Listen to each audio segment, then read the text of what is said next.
नमस्कार बंधुरा बेट पकेटर অন্য একটা ভিডিওতে আপনাদের স্বাগত। আজকে আমরা দেখে নেব কি করে আমরা 1xbet থেকে টাকা উইথড্রল করতে পারি। প্রথমেই চলে যাব সেটিংস অপশানে। ডান দিকের কোণে দেখতে পারেন একটা সেটিংস অপশান আছে, ওখান থেকে চলে যাব উইথড্রল অপশানে। উইথড্রল অপশানে ঢুকে এরকম একটা ইন্টারফেস শো করবে, সেখান থেকে চলে যাব ফার্স্ট উইথড্রল অপশানে।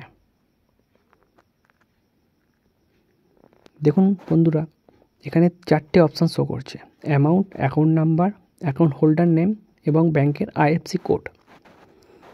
আপনার যে অ্যাকাউন্টে আপনি টাকাটা ট্রান্সফার করতে চান ওই অ্যাকাউন্ট নাম্বারটা এখানে পুট করবেন, আপনার নাম এখানে পুট করবেন এবং নিচে আইএফএসসি কোডটা আপনাকে পুট করতে হবে।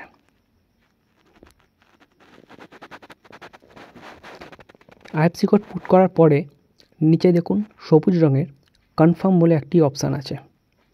কনফার্মে ক্লিক করলেই একটি পেজ খুলবে। পেজে একটা ওটিপি আপনাকে থেকে চাইবে, সেই ওটিপিটা আপনার মোবাইল নাম্বারে এসএমএসের থ্রু চলে আসবে। সেই ওটিপিটা ওখানে পুট করলেই আপনার উইথড্রলটা কনফার্ম হয়ে যাবে। এবং ওপরে দেখুন উইথড্রল রিকোয়েস্ট বলে একটা অপশান আছে। উইথড্রল কনফার্ম হলে উইথড্রল রিকোয়েস্টে আপনার এখানে উইথড্রলটা শো করবে। একবার উইথড্রল করে নেওয়ার 7 থেকে 8 ঘন্টার পরে আপনার অ্যাকাউন্টে টাকাটা ট্রান্সফার হয়ে যাবে।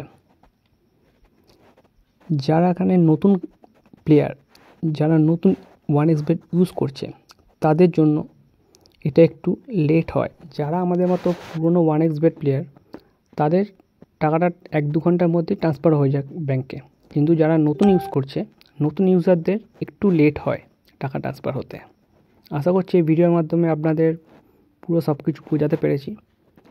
প্লিজ চ্যানেলটা সাবস্ক্রাইব করে দেবেন এবং বেল আইকনটি চালু করে দেবেন যাতে পরবর্তী ভিডিওর নোটিফিকেশান আপনার কাছে চলে আসে। ধন্যবাদ।